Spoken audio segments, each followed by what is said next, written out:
Hello everyone. आज हम लोग पढ़ने वाले हैं IUPAC नोमेनक्लेचर के बारे में। तो हमें सबसे पहले ये पता होना चाहिए कि what is IUPAC nomenclature. IUPAC का फुल फॉर्म होता है international union of pure and applied chemistry.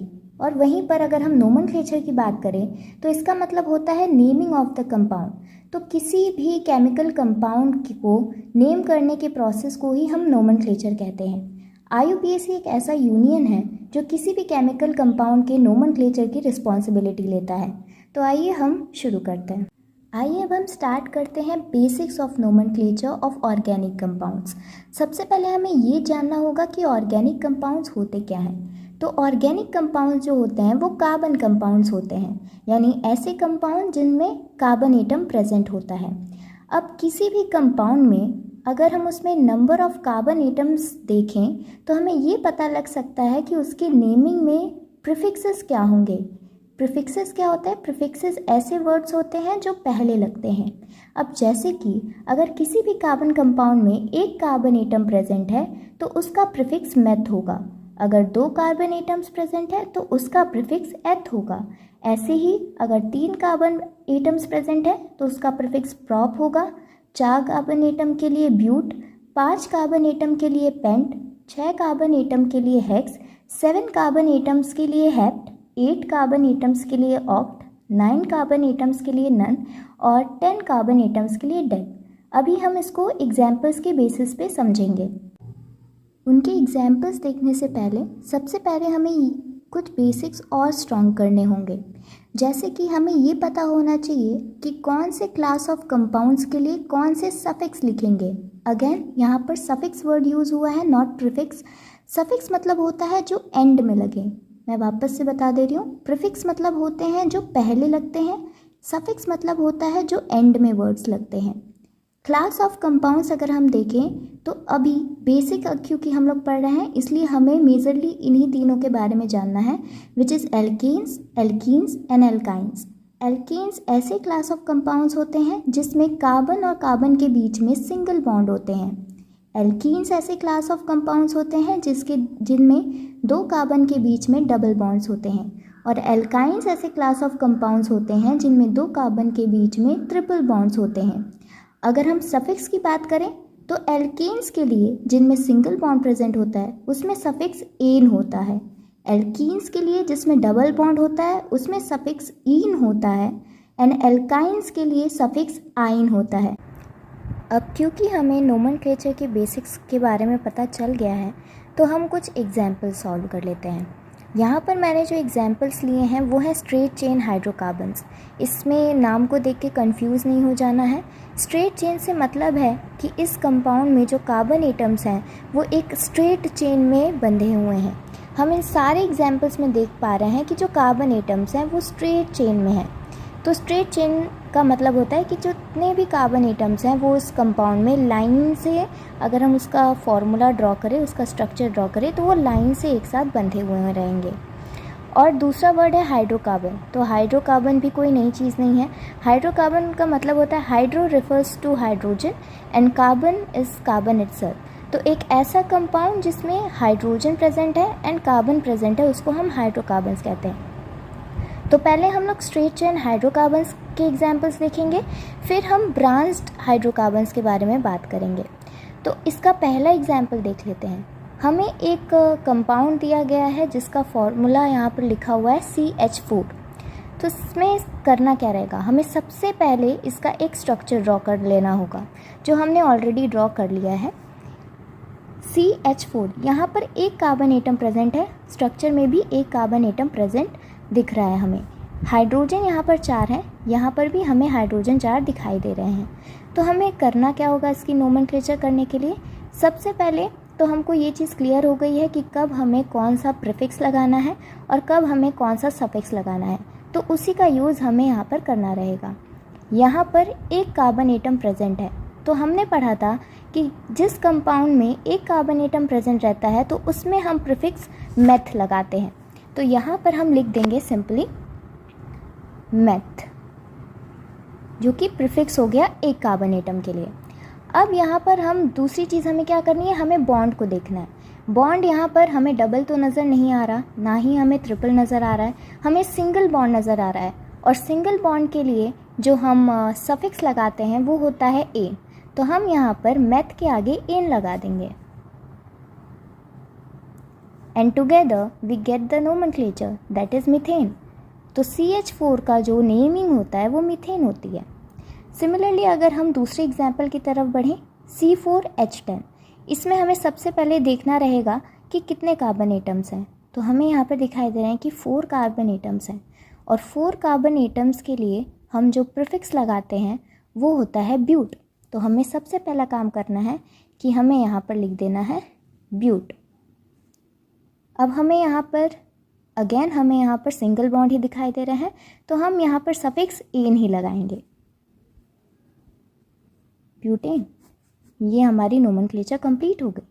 अगर हम थर्ड एग्जाम्पल की बात करें तो यहाँ पर हमें दिखाई दे रहा है एक कंपाउंड जिसका फॉर्मूला है CH2CH CH2CH3।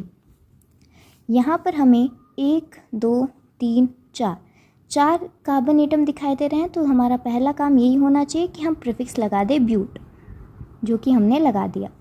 अब यहाँ पर हमें देखना है कि सिंगल बॉन्ड है कि डबल बॉन्ड है। तो हमें यहाँ पर पहले ही कार्बन एटम के पास हमें डबल बॉन्ड दिखाई दे रहा है, तो हम यहाँ पर एन नहीं लिखेंगे, हम यहाँ पर ईन लिख देंगे।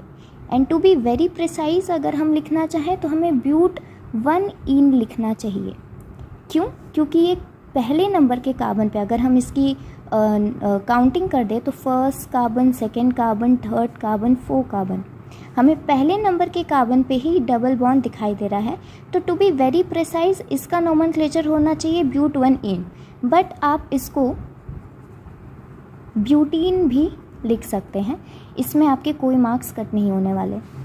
अगर हम अगले एग्जाम्पल की तरफ बढ़ें तो इसमें हमारे पास 1 2 3 4 कार्बन एटम प्रेजेंट है, और यहाँ पर हमें ट्रिपल बॉन्ड दिखाई दे रहे हैं।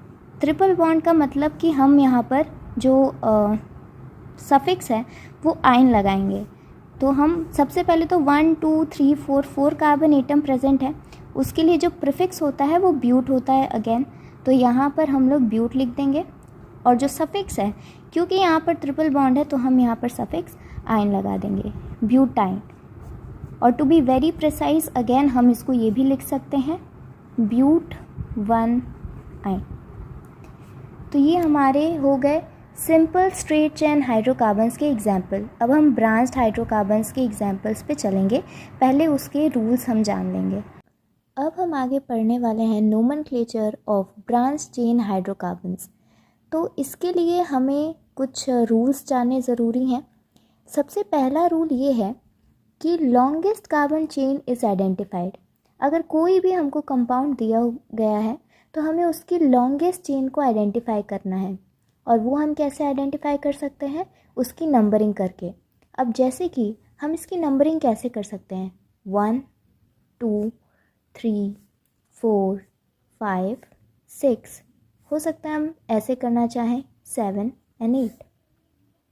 और इसका एक और तरीका है इसकी नंबरिंग करने का, 1 2 3 4 5 6 7 8 and 9। तो इसमें से लॉन्गेस्ट कार्बन चेन कौन सी हमें दिख रही है? 9 कार्बन एटम्स वाली, क्योंकि ये बहुत ही ऑब्वियस है, हमें दिखाई दे रहा है कि ये वाली जो चेन हमने सेलेक्ट की है इसमें सिर्फ 8 कार्बन एटम्स हैं, जबकि उसकी कंपैरिजन में अगर हम दूसरी काउंटिंग देखें तो इसमें जो हमने चेन सेलेक्ट की है उसमें 9 कार्बन एटम्स हैं। तो हमारा पहला काम कंप्लीट हो गया कि हमने लॉन्गेस्ट कार्बन चेन को आइडेंटिफाई करना है। अगर हम सेकेंड रूल में देखें तो सेकेंड रूल ये कहता है कि the numbering is done in such a way that the branched carbon atoms get the lowest possible number. हमें नंबरिंग कुछ इस तरीके से करनी है कि जो ब्रांच्ड कार्बन एटम्स हैं उनको लोएस्ट पॉसिबल नंबर मिले। यानी कि हम नंबरिंग ऐसे भी कर सकते हैं 1 2 3 4 5 6 7 8 9। बट इसमें दिक्कत क्या है? अगर हम ये वाली नंबरिंग में देखें और ये वाली नंबरिंग को कंपेयर करें तो इसमें जो ये वाला ब्रांच्ड कार्बन एटम है ये दूसरे नंबर के कार्बन से ब्रांच्ड है, और अगर हम इसमें देखें तो ये 8वें नंबर के कार्बन से ब्रांच्ड है, तो हमें लोएस्ट पॉसिबल नंबर चाहिए, जो कि हमें यहाँ पर दिखाई दे रहा है, ना कि यहाँ पर। यहाँ पर 8वें कार्बन एटम से हमने अटैच किया है, जबकि यहाँ पे हमने दूसरे कार्बन एटम से अटैच किया है। सिमिलरली अगर हम ये वाले चेन की भी बात करें तो यहाँ पर ये चौथे कार्बन एटम पे है और ये छठे पे है नहीं। अब हम आगे बढ़ते हैं nomenclature of branch chain hydrocarbons के बारे में। तो ब्रांच्ड चेन हाइड्रोकार्बन्स का नोमेनक्लेचर करते वक्त हमें कुछ रूल्स को ध्यान में रखना होगा। सबसे पहला रूल क्या है? Longest carbon chain is identified. तो हमें किसी भी कंपाउंड में लॉन्गेस्ट कार्बन एटम की चेन हमें फाइंड करनी है। वो हम फाइंड कैसे करेंगे? नंबरिंग करके। अगर हम इस वाले चेन की बात करें तो हम नंबरिंग दो तरीके से कर सकते हैं, एक ए पार्ट में, एक बी पार्ट में। या तो हम ऐसे नंबरिंग करें 1 2 3 4 5 6 7 एंड 8, ये एक चेन की हम नंबरिंग कर सकते हैं। या फिर हम स्ट्रेट ऐसे चेन में नंबरिंग करें 1 2 3 4 5 6 7 8 9। तो हमें लॉन्गेस्ट कार्बन चेन कौन सी दिखाई दे रही है? ये तो एकदम ऑब्वियस सी बात है कि यहाँ पर हमें, अगर हम ये वाली चेन को अज्यूम करते हैं तो इसमें सिर्फ 8 कार्बन एटम्स हैं, जबकि अगर हम बी पार्ट वाले चेन को अज्यूम करें तो इसमें 9 कार्बन एटम्स हैं। तो लॉन्गेस्ट चेन बी वाली हुई। तो हमें हमेशा लॉन्गेस्ट कार्बन चेन को आइडेंटिफाई करना है और उसी को सेलेक्ट करना है नेमिंग करते वक्त। अगर हम दूसरे रूल की बात करें तो दूसरा रूल ये कहता है कि जो नंबरिंग है वो इस तरीके से होनी चाहिए ताकि जो ब्रांच्ड कार्बन एटम है उसको लोएस्ट पॉसिबल नंबर मिले। अगर हम इसी चीज़ को, यही वाले कंपाउंड की नंबरिंग अगर हम उल्टी कर दें, सपोज़ इसमें 1 2 3 4 5 6 करके अगर हमने किया हुआ है, इसमें हम यहाँ से नंबरिंग करना स्टार्ट कर दें 1 2 3 4 5 6 7 8 9 10 9 सॉरी, तो हमें यहाँ पर दिखाई दे रहा है कि जो लोएस्ट पॉसिबल नंबर है वो यहाँ पर मिला है। जो ब्रांच्ड चेन है हमारे कार्बन की वो यहाँ पर दूसरे कार्बन एटम से जुड़ी हुई है, जबकि यहाँ पर ये 8वें कार्बन एटम से जुड़ी हुई है। तो ये गलत हो जाएगा। ये वाला जो हमारा बी पार्ट है उसी को हमें लेना है। तो ये दो रूल हमें ध्यान में रखने हैं। अब हम आगे चलते हैं। जो हमारा तीसरा रूल है वो ये कहता है कि इफ़ 2 और more substituent groups are present then number are separated by commas. अगर 2 या 2 से अधिक सब्स्टिट्यूएंट ग्रुप्स प्रेजेंट है। अब यहाँ पर सब्स्टिट्यूएंट ग्रुप्स का क्या मतलब है? ऐसे ग्रुप्स जो उस चेन में एज अ ब्रांच लगे हुए हैं। यहाँ पर हमें यहाँ पर एक ब्रांच दिख रहा है तो हम इसको सब्स्टिट्यूएंट ग्रुप कहेंगे। सिमिलरली हम इसको भी सब्स्टिट्यूएंट ग्रुप कहेंगे। अब हम इसकी नेमिंग करते हैं। सबसे पहला काम हमने जाना था कि हमें इसकी नंबरिंग करनी है। नंबरिंग कुछ इस प्रकार से करनी है कि जो ब्रांच वाला है वो लोएस्ट पॉसिबल नंबर पे आए। तो हम यहाँ से करते हैं 1 2 3 4 5 एंड 6। अब हम यहाँ पर नेमिंग करते हैं। क्योंकि यहाँ पर 6 कार्बन एटम है तो जो प्रीफिक्स है हमें पता है हेक्स लगने वाला है। यहाँ पर देखिए, यहाँ पर लिखा है कि अगर 2 से अधिक सब्स्टिट्यूएंट ग्रुप्स प्रेजेंट हैं तो नंबर्स को सेपरेट किया जाता है। यहाँ पर जो ये सब्स्टिट्यूएंट ग्रुप है, पहला वाला जो हमें काउंटिंग में शुरू में दिख रहा है वो है इथाइल, क्योंकि इसमें 2 कार्बन एटम है और एक सब्स्टिट्यूएंट ग्रुप जिसमें 2 कार्बन एटम प्रेजेंट है उसको इथाइल कहेंगे। ये कौन से नंबर के कार्बन पे अटैच है? 1 2 एंड 3। तो हमें सिंपली लिखना है 3 इथाइल। शुरुआत में हम 3 इथाइल लिख देंगे। अच्छा, उसके बाद हमें दूसरा जो सब्स्टिट्यूएंट ग्रुप है वो क्या दिख रहा है? मिथाइल, 1 कार्बन एटम वाला मिथाइल। ये जो है ये चौथे नंबर के कार्बन एटम पे जुड़ा हुआ है। तो हम यहाँ पर लिख देंगे 3 इथाइल 4 मिथाइल। और ये टोटल जो कार्बन एटम्स हैं वो कितने हैं? 6। हम 6 को प्रीफिक्स एज अ प्रीफिक्स क्या लिखते हैं? हेक्स। और यहाँ पर कहीं हमें डबल बॉन्ड नहीं दिखाई दे रहा है तो सफिक्स हम क्या लिखेंगे? Ane, hexane. तो इसका पूरा नाम हो गया 3 इथाइल 4 मिथाइल हेक्सेन। और यहाँ पर एक चीज़ और हमें ध्यान रखनी है कि we should always write the names in alphabetical order. हम पहले ये नहीं लिख सकते कि 4 मिथाइल 3 इथाइल हेक्सेन, क्योंकि ये गलत हो जाएगा। इथाइल में जो पहला वर्ड है ई, वो मिथाइल के एम से पहले आता है अल्फ़ाबेटिकली। अगर हम लोग देखें तो हमें अल्फ़ाबेटिकल ऑर्डर का भी ध्यान रखना है। इस वाले जो पूरे कंपाउंड का नेमिंग है वो हो जाता है 3 इथाइल 4 मिथाइल हेक्सेन। अब हम चौथे रूल्स के बारे में बात करेंगे। जो हमारा चौथा रूल है वो ये स्टेट करता है that names of identical substituents are not repeated. Di for 2, tri for 3, tetra for 4 and etcetera are used. इसका मतलब ये होता है कि अगर किसी भी कंपाउंड में आइडेंटिकल सब्स्टिट्यूएंट्स प्रेजेंट है, आइडेंटिकल मतलब होता है सिमिलर या फिर सेम, तो हम उनके नेम्स को रिपीट नहीं करते हैं। जैसे कि ये जो अगर हमें जो कंपाउंड मिला हुआ है, इसमें हम देख पा रहे हैं कि जो सब्स्टिट्यूएंट्स हैं, एक ये सब्स्टिट्यूएंट्स है और एक ये सब्स्टिट्यूएंट्स है, दोनों ही मिथाइल है। तो ये दोनों ही सिमिलर हैं यानी आइडेंटिकल हैं। तो सबसे पहले अगर हम इसकी नेमिंग करना चाहें तो कैसे करेंगे? पहले हम इसको काउंटिंग कर लेंगे, इसकी नंबरिंग कर लेंगे। यहाँ से करते हैं 1 2 3 4 5। 5 कार्बन एटम्स का ये कंपाउंड है और सिंगल बॉन्ड है तो पेंटेन होगा, क्योंकि 5 कार्बन एटम्स के लिए जो प्रीफिक्स यूज्ड होता है वो पेंट होता है एंड सिंगल बॉन्ड के लिए एन, तो वो पेंटेन होता है। अब अगर हम देखें इन सब्स्टिट्यूएंट्स को तो यहाँ पर दूसरे नंबर के कार्बन से एक मिथाइल ग्रुप जुड़ा हुआ है और चौथे नंबर के कार्बन से भी एक मिथाइल ग्रुप जुड़ा हुआ है। तो हम इसको एक तरीके से ऐसे भी नेम कर सकते हैं कि 2 मिथाइल 4 मिथाइल पेंटेन, क्योंकि दूसरे नंबर कार्बन पे मिथाइल है और चौथे नंबर कार्बन पे मिथाइल है। पर ये गलत हो जाएगा क्योंकि यहाँ पर साफ साफ लिखा हुआ है कि names of identical substituents are not repeated. इनको हम रिपीट नहीं कर सकते हैं, तो हम इस तरीके से नहीं लिखेंगे। 2 methyl 4 methyl pentane would be the wrong answer. इसका सही आंसर क्या होगा, इसका सही तरीका क्या होगा? यहाँ पर दूसरे नंबर के कार्बन पे मिथाइल ग्रुप अटैच्ड है और चौथे नंबर के कार्बन पे भी मिथाइल ग्रुप अटैच है।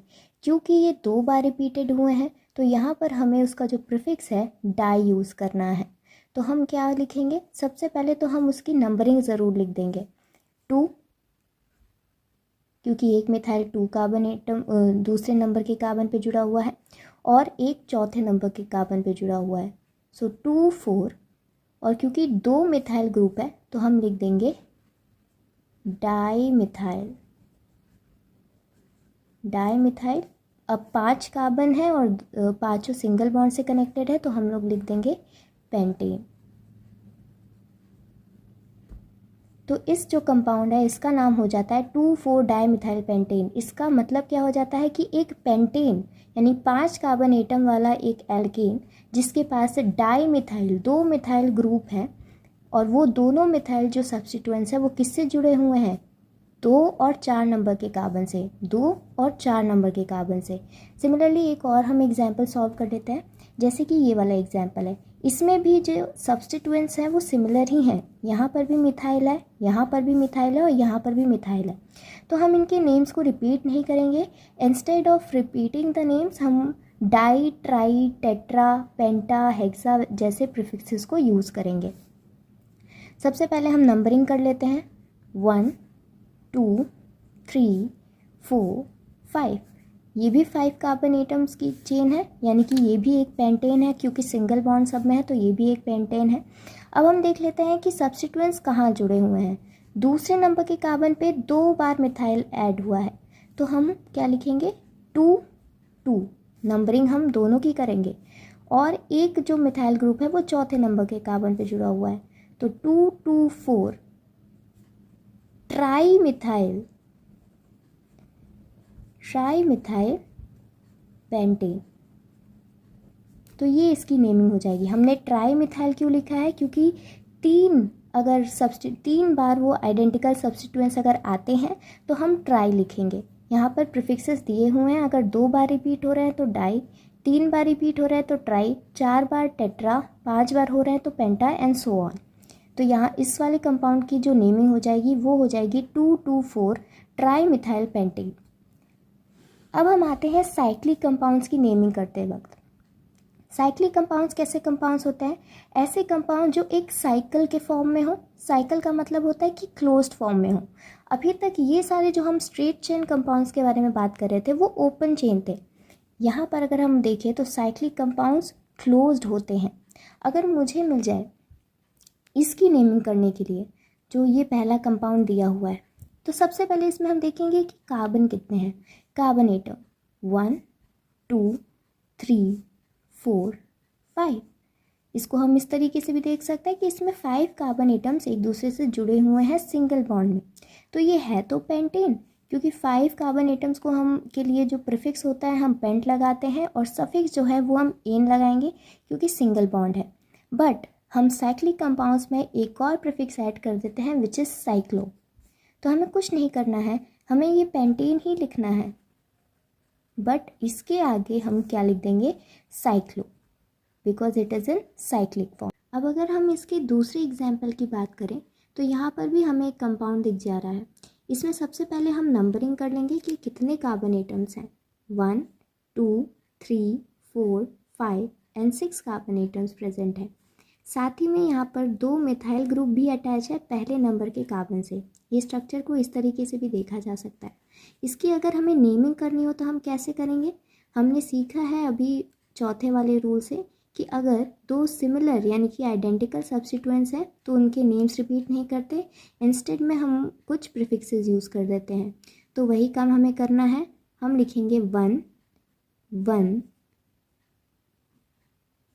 डाईमिथाइल 1 1 डाईमिथाइल, और क्योंकि ये साइक्लिक फॉर्म में है तो हम यहाँ पर लिख देंगे साइक्लो और हेक्सेन लिख देंगे क्योंकि हेक्सेन है। तो ये भी एग्जाम्पल क्लियर हो जाता है। अब हम बात करेंगे फंक्शनल ग्रुप्स की। अब ऐसे कंपाउंड्स की हमें नेमिंग करनी रहेगी जिसमें कुछ ना कुछ फंक्शनल ग्रुप्स लगे रहेंगे। अब इन फंक्शनल ग्रुप्स की नेमिंग करते वक्त हमें कुछ प्रीफिक्स और सफिक्स का ध्यान देना पड़ेगा। जैसे कि एक फंक्शनल पहला जो हमारा फंक्शनल ग्रुप है वो है हैलाइड। हैलाइड यानी कि एक्स यानी कोई भी हेलोजन एटम हो सकता है, फ्लोरीन, क्लोरीन, ब्रोमीन, आयोडीन, कुछ भी हो। हम उसका प्रीफिक्स हेलो लगाते हैं और सफिक्स इसका कोई कुछ नहीं होता है। अभी हम इसको अच्छे से एग्जाम्पल्स की तरह भी समझेंगे, पहले हम इस चार्ट को अच्छे से देख लेते हैं। फिर जो दूसरा फंक्शनल ग्रुप है हमारा वो एल्कोहल है। एल्कोहल ऐसा फंक्शनल ग्रुप होता है जो जिसमें OH, इसका सिंबल जो होता है वो OH होता है। इसमें हम प्रीफिक्स लगाते हैं हाइड्रोक्सी और सफिक्स लगाते हैं ऑल। इसमें हम नेमिंग करते वक्त ज़्यादातर सफिक्स यूज़ होता है इंस्टेड ऑफ प्रीफिक्स। अगर हम बात करें एल्डिहाइड्स की, एल्डिहाइड्स का सिंबल, एल्डिहाइड्स को आइडेंटिफाई करने का तरीका ये होता है कि उस कंपाउंड में CHO जुड़ा रहेगा। इसमें प्रीफिक्स होता है फॉर्मल या फिर ऑक्सो एंड सफिक्स होता है अल। अगेन इसका भी सफिक्स ज़्यादा इम्पॉर्टेंट है। और अगर हम बात करें कीटोन्स की, कीटोन्स ऐसे फंक्शनल ग्रुप्स होते हैं जिनको हम C+O से पहचान सकते हैं। इनका प्रीफिक्स होता है ऑक्सो, सफिक्स होता है ओन। यहाँ पर भी हम सफिक्स के बारे में ज़्यादा बात करेंगे। फिर हम आते हैं नाइट्राइल्स पे। नाइट्राइल्स होता है CN में हम प्रीफिक्स लगाते हैं साइनो एंड सफिक्स लगाते हैं नाइट्राइल। ईथर्स में हम ईथर्स का जो फॉर्मूला होता है वो होता है ROR। इधर जो R है वो कोई एल्काइल ग्रुप है। ईथर्स में हम जो प्रीफिक्स है वो लगाते हैं एल्कोक्सी, इसमें कोई सफिक्स नहीं लगाते। फिर है कार्बोक्सिलिक एसिड। कार्बोक्सिलिक एसिड को पहचानने के लिए हम आइडेंटिफाई कर सकते हैं उसके फॉर्मूले में COOH होगा, उसका जो प्रीफिक्स होगा वो कार्बोक्सी होगा और जो सफिक्स होगा वो ओइक एसिड होगा। इसमें भी हम सफिक्स ज़्यादा यूज़ करेंगे। ईस्टर्स की बात करें, ईस्टर का जो फॉर्मूला होता है वो होता है COOR। इसका हम प्रीफिक्स यूज़ करेंगे एल्कोक्सी कार्बोनिल और सफिक्स यूज़ करेंगे ओट। इसमें भी अगेन हम सफिक्स ज़्यादा यूज़ करेंगे। मतलब ऐसा नहीं है कि हम प्रीफिक्स यूज़ नहीं करेंगे, बट प्रीफिक्स के कंपैरिजन में हम सफिक्स को ज़्यादा यूज़ करेंगे। उसके बाद आता है एसाइल हैलाइड। इसका जो फॉर्मूला होता है वो COX होता है। X अगेन यहाँ पर कोई हेलोजन एटम रहेगा। इसमें हम प्रीफिक्स लगाएंगे हेलो कार्बोनिल, सफिक्स लगाएंगे OL हैलाइड। अमाइंस के केस में अमाइंस का फॉर्मूला अगर हम देखें उसको आइडेंटिफाई करना चाहें तो उसमें लगा रहेगा NH2 NH या फिर N। इसका जो प्रीफिक्स होगा वो अमाइनो होगा और जो सफिक्स होगा वो अमाइन होगा। अगर हम अमाइड्स की बात करें CONH2, इसका प्रीफिक्स कार्बामॉइल होगा और सफिक्स अमाइड होगा। नाइट्रो कंपाउंड्स में यानी ऐसे कंपाउंड जिनमें NO2 प्रेजेंट होगा उनका हम प्रीफिक्स नाइट्रो लगाएंगे, इसमें कोई सफिक्स नहीं रहेगा। और सल्फोनिक कंपाउंड्स जिसमें SO3H जुड़े रहेंगे उसमें प्रीफिक्स सल्फो लगाएंगे और सफिक्स सल्फोनिक एसिड लगाएंगे। अब हम फंक्शनल ग्रुप्स के कुछ एग्जाम्पल्स के बारे में बात करते हैं।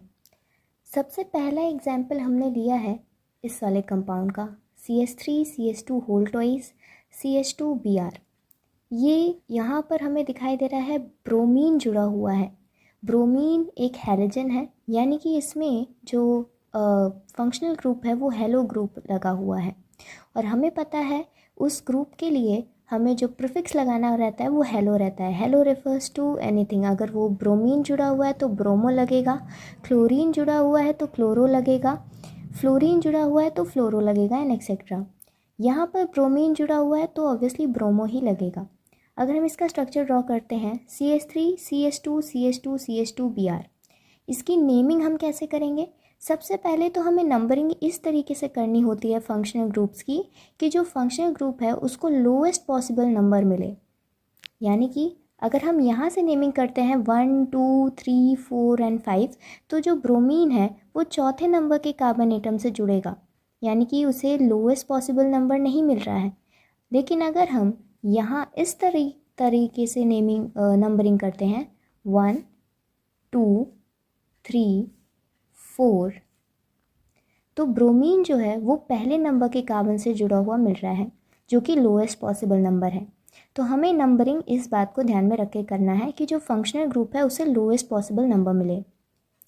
यहाँ पर हमें दिखाई दे रहा है 4 कार्बन एटम है और सब सिंगल बॉन्ड से कनेक्टेड हैं, तो यहाँ पर ब्यूटेन होगा।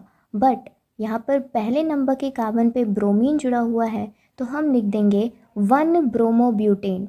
यहीं पर अगर क्लोरीन जुड़ा होता तो हम लिख देते 1 क्लोरोब्यूटेन। लेकिन यहाँ पर Br जुड़ा हुआ है ब्रोमीन, और क्योंकि ये एक हेलो कंपाउंड है तो हम यहाँ पर लिख देंगे 1 ब्रोमोब्यूटेन। ये इसकी नेमिंग हो जाएगी। अब हम दूसरे एग्जाम्पल पे चलते हैं। दूसरा एग्जाम्पल है CH3CH और CH के साथ यहाँ पर OH जुड़ा हुआ है। OH किसका साइन था? हमें याद था एल्कोहल कंपाउंड का साइन था। तो एल्कोहल ग्रुप के लिए जो सफिक्स यूज़ करते हैं वो हम यूज़ करते हैं ओल। तो यानी कि इस कंपाउंड की नेमिंग करते वक्त हमें सफिक्स ओल लगाना है। अगर हम इसकी नंबरिंग करें 1 2 3, तो जो OH ग्रुप है, जो फंक्शनल ग्रुप है, वो दूसरे नंबर के कार्बन से जुड़ा हुआ है। और यहाँ पर क्योंकि 3 कार्बन एटम प्रेजेंट है और सारे सिंगल बॉन्ड से कनेक्टेड हैं तो ये प्रोपेन होंगे। बट बस इसमें डिफरेंस क्या हो जाएगा कि जो ओल है यानी सफिक्स ओल, यानी कि ये फंक्शनल ग्रुप एल्कोहल, ये दूसरे नंबर के कार्बन पे है, इसको हमें नेमिंग करते वक्त लिखना रहेगा। तो इसकी जो नेमिंग हो जाएगी वो हो जाएगी प्रोपेन 2 ओल। इसका मतलब ये होता है कि एक प्रोपेन ऐसा है जिसके दूसरे नंबर के कार्बन पे ओल यानी कि फंक्शनल ग्रुप एल्कोहल जुड़ा हुआ है। अगर हम तीसरे एग्जाम्पल की बात करें CH3CHO, CHO जो था ये हमें याद है कि एल्डिहाइड जो फंक्शनल ग्रुप है उसका सिंबल था। इसके लिए हम सफिक्स अल लगाते हैं। देखिए हमने यहाँ पर सफिक्स अल लगाया हुआ है, और क्योंकि ये 2 कार्बन एटम है 1 2, तो यहाँ पर हम इथेन लिखेंगे। तो इथेन प्लस अल बिकम्स इथेनल। अगर हम चौथे एग्जाम्पल की बात करें तो यहाँ पर हमें दिखाई दे रहा है C डबल बॉन्ड O जुड़ा हुआ है। ये होता है कीटोन का सिंबल। हमें ये चीज़ पता चल गई कि ये इस कंपाउंड में कीटोन है, यानी कि इसमें सफिक्स जो है वो ओन लगेगा। यहाँ पर कितने कार्बन एटम्स हैं तो ध्यान रहे हम यहाँ से इसकी काउंटिंग नहीं करेंगे क्योंकि इसको लोएस्ट पॉसिबल नंबर चाहिए, इसीलिए हम इस साइड से इसकी काउंटिंग करेंगे 1 2 3 एंड 4। तो यहाँ पर हम लिख देंगे ब्यूटेन 2 ओन। ब्यूटेन हमने क्यों लिखा? क्योंकि 4 कार्बन एटम्स थे। और 2 ओन क्यों लिखा? क्योंकि दूसरे कार्बन एटम पे हमारा ओन ग्रुप जुड़ा हुआ है, यानी कीटोन ग्रुप जुड़ा हुआ है। पांचवें एग्जाम्पल देखते हैं HCOOH। यहाँ पर लिखा जो ग्रुप जुड़ा हुआ है वो है COOH। COOH का मतलब कार्बोक्सिलिक ग्रुप है, यानी कि जो सफिक्स होगा वो ओइक एसिड लगेगा। यहाँ पर हमें सफिक्स दिखाई दे रहा है ओइक एसिड। अब हम बाकी की नेमिंग कर लेते हैं। यहाँ पर सिर्फ एक कार्बन एटम हमें दिखाई दे रहा है, यानी कि मीथेन होगा। तो यहाँ पर हम लिख देंगे methane plus oic acid, methanoic acid. यहाँ पर हम लास्ट अपने एग्जाम्पल की बात करें, CH3CH2 होल थ्राइस NO2। इसका पहले हम डिटेल स्ट्रक्चर ड्रॉ कर लेंगे। CH3CH2CH2CH2 NO2। यहाँ पर अगेन हम नेमिंग नंबरिंग इस तरीके से करेंगे ताकि इसको लोएस्ट पॉसिबल नंबर मिले, 1 2 3 4। अब हम इसकी नेमिंग कर देंगे। 1 नाइट्रो, हमें पता है कि जहाँ पर NO2 लग जाता है वो वहाँ पर हम सफिक्स नहीं प्रीफिक्स यूज़ करते हैं नाइट्रो। तो यहाँ पर देखिए नाइट्रो लिखा हुआ है। 1 नाइट्रो, 1 नाइट्रो क्यों लिखा है हमने, क्योंकि पहले नंबर के कार्बन पे जो नाइट्रो ग्रुप है वो लगा हुआ है, 1 नाइट्रो ब्यूटेन। अब कुछ केसेस ऐसे होते हैं जिसमें जो कंपाउंड है उसके पास 2 या 2 से अधिक फंक्शनल ग्रुप प्रेजेंट होते हैं। जैसे कि फॉर एन एग्जाम्पल कोई भी कंपाउंड अगर है उसमें अगर कार्बोक्सिलिक ग्रुप प्रेजेंट है और सल्फोनिक एसिड ग्रुप प्रेजेंट है, तो हमें नंबरिंग कुछ इस प्रकार से करनी है ताकि जो लोएस्ट पॉसिबल नंबर है वो कार्बोक्सिलिक ग्रुप को मिले as compare to sulphonic acid group. यहाँ पर ये पूरा ऑर्डर ऑफ प्रेफरेंस दिया हुआ है जो कि हमें ध्यान में रखना होगा आगे से नोमेनक्लेचर करते वक्त। अब इसके अगर हम एग्जाम्पल देखें तो यहाँ पर एक कंपाउंड दिया हुआ है CH3C double bond O, CH2CH2CH2C double bond OOH। यहाँ पर हमें साफ साफ दिखाई दे रहा है कि हमारे पास 2 फंक्शनल ग्रुप प्रेजेंट है। एक यहाँ पर है कार्बोक्सिलिक एसिड ग्रुप और यहाँ पर है कीटोन ग्रुप। तो हमें ऑर्डर ऑफ प्रेफरेंस से ये पता चल जा रहा है कि जो कार्बोक्सिलिक ग्रुप है हम इसको पहले प्रेफर करेंगे, यानी ऐसी नंबरिंग करेंगे कि इसको लोएस्ट पॉसिबल नंबर मिले as compare to the ketone group. तो हम यहाँ पर ऐसे करेंगे 1 2 3 4 5 एंड 6। अब इस हिसाब से हम नेमिंग कर देंगे। 5 ऑक्सो यानी कि 5 पे कीटोन ग्रुप। मैंने ये भी बताया था कि कीटोन में हम प्रीफिक्स भी यूज़ कर सकते हैं जैसे ऑक्सो। तो 5 ऑक्सो हेक्सेनोइक एसिड। ओइक एसिड हम किसके लिए लगा रहे हैं, कार्बोक्सिलिक ग्रुप के लिए। तो I hope it's clear to you. अगर हम हेलोजेंस की बात करें यानी हेलो कंपाउंड्स की बात करें तो हम हमेशा ही हेलो कंपाउंड्स को प्रेफरेंस सबसे पहले देते हैं। इनको ऑर्डर ऑफ प्रेफरेंस में मेंशन नहीं किया, पर इसकी जो प्रेफरेंस होती है ये हमेशा हम सबसे पहले इसी को चूज़ करते हैं, यानी हमें ऐसी काउंटिंग करनी रहती है ताकि इसको लोएस्ट पॉसिबल नंबर ही मिले। हेलो कंपाउंड्स में कैसे क्या प्रीफिक्सेस लगते हैं, ब्रोमो, क्लोरो, फ्लोरो एक्सेट्रा, यानी जितने भी हेलोजन रिलेटेड कंपाउंड्स होते हैं उनमें हम हेलो कंपाउंड्स को सबसे पहले ही प्रेफर करेंगे। अब अगर हम बेंजीन रिलेटेड नॉमेनक्लेचर की बात करें तो सबसे पहले हमें ये जानना होगा कि बेंजीन होता क्या है। बेंजीन का जो मॉलिक्यूलर फार्मूला होता है वो होता है C6H6 और इसका जो स्ट्रक्चर होता है वो कुछ इस तरीके का होता है। तो अगर हम इसकी नॉमेनक्लेचर की बात करें, जैसे सबसे पहला मेरा एग्जाम्पल है ये वाला। इस कंपाउंड में हमें दिखाई दे रहा है कि पहले नंबर ऑफ कार्बन पे 1 2 3 4 5 एंड 6, तो जो पहले नंबर का कार्बन है उस पे मेरा मिथाइल ग्रुप ऐड हुआ है। तो हम इसकी नेमिंग कैसे करेंगे, हम इसको लिखेंगे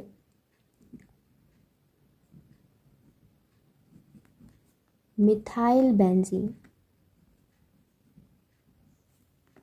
हम इसको 1 मिथाइल बेंजीन भी लिख सकते थे, बट मिथाइल बेंजीन भी गलत नहीं है, हम इसको मिथाइल बेंजीन भी नेम कर सकते हैं।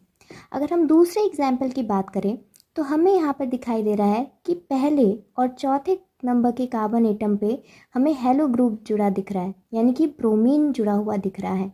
तो हम इसकी नेमिंग कैसे करेंगे, हम इसकी नेमिंग करेंगे 1,4 डाई ब्रोमो बेंजीन। अगर हम नेक्स्ट एग्जाम्पल की बात करें तो यहाँ पर हमें 3 फंक्शनल ग्रुप दिखाई दे रहे हैं। एक CH3 जुड़ा हुआ है, एक क्लोरीन जुड़ा हुआ है और एक नाइट्रो ग्रुप जुड़ा हुआ है। तो हमें ऐसा करना रहता है कि हम ऑर्डर ऑफ प्रेफरेंस में हमने पढ़ा था कि हमें हेलो कंपाउंड को प्रेफर करना है ताकि उसको लोएस्ट पॉसिबल नंबर मिले। इसमें हम कैसे नंबरिंग करेंगे? इसमें हम यहाँ से नंबरिंग ना करके यहाँ से करेंगे 1 2 3 4 5 एंड 6, क्योंकि अगर हम यहाँ से नंबरिंग करते तो क्लोरीन को तीसरा नंबर मिल जाता जो कि 2 से ज़्यादा है, और अगर हम यहाँ से नंबरिंग कर रहे हैं तो इसको दूसरा नंबर मिल रहा है, यानी कि दूसरे कार्बन एटम से अटैच हो रहा है जो कि लोएस्ट पॉसिबल नंबर है। अब हम इसकी नेमिंग करेंगे। अब मुझे यहाँ पर इसकी नेमिंग मिल जा रही है 2 क्लोरो 1 मिथाइल 4 नाइट्रो बेंजीन। अब यहाँ पर आप क्वेश्चन ये पूछेंगे कि हमने पहले 1 मिथाइल क्यों नहीं लिखा? वो हमने इसलिए नहीं लिखा क्योंकि हमने पहले ये पढ़ चुका है कि हम जब भी नेमिंग करते हैं तो हम इंश्योर करते हैं कि वह अल्फ़ाबेटिकल ऑर्डर में हो। तो क्लोरो में C और मिथाइल में M, तो C पहले आता है, M अल्फ़ाबेटिकली अगर हम देखें तो इसकी जो सही नेमिंग होगी वो होगी 2 क्लोरो 1 मिथाइल 4 नाइट्रो बेंजीन। अब हम बात करने वाले हैं कुछ कॉमन प्रीफिक्सेस की जो कि नेमिंग में यूज़ किए जाते हैं, जैसे एन, आइसो और नियो। जैसे कि यहाँ पर अगर हम देखें तो कोई भी कंपाउंड अगर एक स्ट्रेट चेन में लिखा हुआ है तो उसके आगे हम एन का यूज़ करते हैं। जैसे कि इस वाले कंपाउंड का अगर हम एग्जाम्पल ले लें CH3 CH2 CH2 CH2 CH3, इसमें 5 कार्बन एटम्स है और पांचों एक स्ट्रेट चेन से जुड़े हुए हैं। इनको हम सिंपल पेंटेन भी लिख सकते हैं, और अगर हमें इन कॉमन प्रीफिक्सेस का यूज़ करना है तो इसमें हम एन पेंटेन लिखेंगे। अगर हम दूसरा एग्जाम्पल देखें तो इससे हमें आइसो का यूज़ समझ में आ जाएगा। यहाँ पर हमने क्या लिखा हुआ है 1 2 3 4।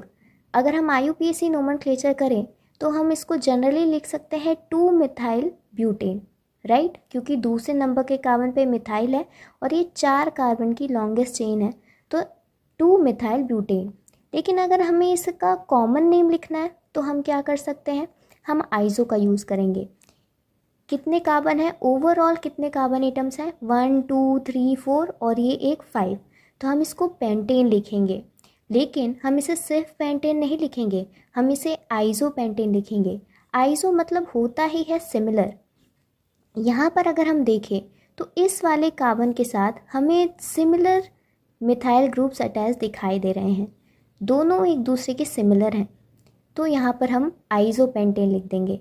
यानी कि जो ओवरऑल कार्बन एटम प्रेजेंट हैं उनकी हम नेमिंग कर रहे हैं। 1 2 3 4 5 के लिए पेंटेन हमने लिख दिया, और क्योंकि यहाँ पर दो हमें सिमिलर मिथाइल ग्रुप्स अटैच दिखाई दे रहे हैं, मिथाइल की जगह एथाइल ग्रुप्स भी हो सकते हैं, कोई भी ग्रुप हो सकता है, बट सिमिलर होने चाहिए, तो उसके लिए हम आइसो का यूज़ करते हैं।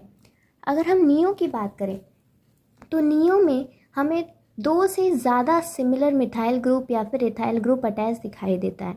यहाँ पर भी हम ओवरऑल कार्बन एटम को ही हम आइडेंटिफाई करते हैं। यहाँ पर इसको हम जनरली क्या लिखते हैं, अगर हम IUPAC नोमेनक्लेचर करते तो 1 2 3 कार्बन के लिए मेथ एथ प्रोपेन लिखते, और क्योंकि दूसरे कार्बन एटम पे 2 मिथाइल ग्रुप अटैच हैं तो हम लोग लिखते 2 2 डाई मिथाइल प्रोपेन। लेकिन अगर हमें इसे कॉमन नेम में लिखना है, आइसो, नियो या फिर एन के फॉर्म में लिखना है, तो हम यहाँ पर लिखेंगे नियो पेंटेन। ऐसा क्यों? क्योंकि पहले अगेन यहाँ पर हम ओवरऑल कार्बन एटम चेक करेंगे 1 2 3 4 एंड 5 कार्बन एटम्स के लिए हम पेंटेन लिख देंगे। और नियो का हमने क्यों यूज़ किया है, क्योंकि यहाँ पर 2 से अधिक सिमिलर ग्रुप्स हमें दिखाई दे रहे हैं एक कार्बन से अटैच। अगर 2 सिमिलर ग्रुप अटैच है तो उसके लिए आइसो लिखेंगे, 2 से अधिक ग्रुप अटैच्ड है तो उसके लिए हम नियो लिखेंगे। अब यहाँ पर हम कुछ और एग्जाम्पल्स सॉल्व करने वाले हैं। इसकी सबसे पहले हम नंबरिंग कर लेते हैं 1 2 3 4 5 6 है, यानी हेक्सेन है, स्ट्रेट चेन में है, तो हम इसको लिख देंगे एन हेक्सेन। हम सिंपली इसको हेक्सेन भी लिख सकते हैं, बट क्योंकि हमें एन आइसो और नियो के फॉर्म में लिखना है तो हम इसको एन हेक्सेन लिख लेंगे। अगर हम दूसरे की बात करें तो इसको भी हम हेक्सेन ही लिखेंगे, क्योंकि कॉमन नेमिंग कर रहे हैं। 1 2 3 4 5 6 के लिए हम हेक्सेन का यूज़ करते हैं, पर यहाँ पर हम एन नहीं लगाएंगे क्योंकि स्ट्रेट चेन में नहीं है, यहाँ पर ब्रांचिंग हो गई है। और ब्रांचिंग भी कुछ इस तरीके से कि इस वाले कार्बन एटम पे दो सिमिलर ग्रुप्स अटैच हुए हैं। ये भी मिथाइल ग्रुप है, ये भी मिथाइल ग्रुप है, और दो अगर सिमिलर ग्रुप्स अटैच हैं तो इसके लिए हम क्या यूज़ करते हैं? आइसो। तो ये हो जाएगा आइसोहेक्सेन। अगर हम इसकी बात करें तो यहाँ पर हमें दिखाई दे रहा है कि दो से अधिक सिमिलर ग्रुप अटैच हैं एक कार्बन एटम से, और ओवरऑल इसमें कितने कार्बन एटम प्रेजेंट है? 1 2 3 4 5 6। तो ये हो जाएगा नियोहेक्सेन। तो आई होप आपको आइसो, नियो और एन का यूज़ करना आ गया होगा।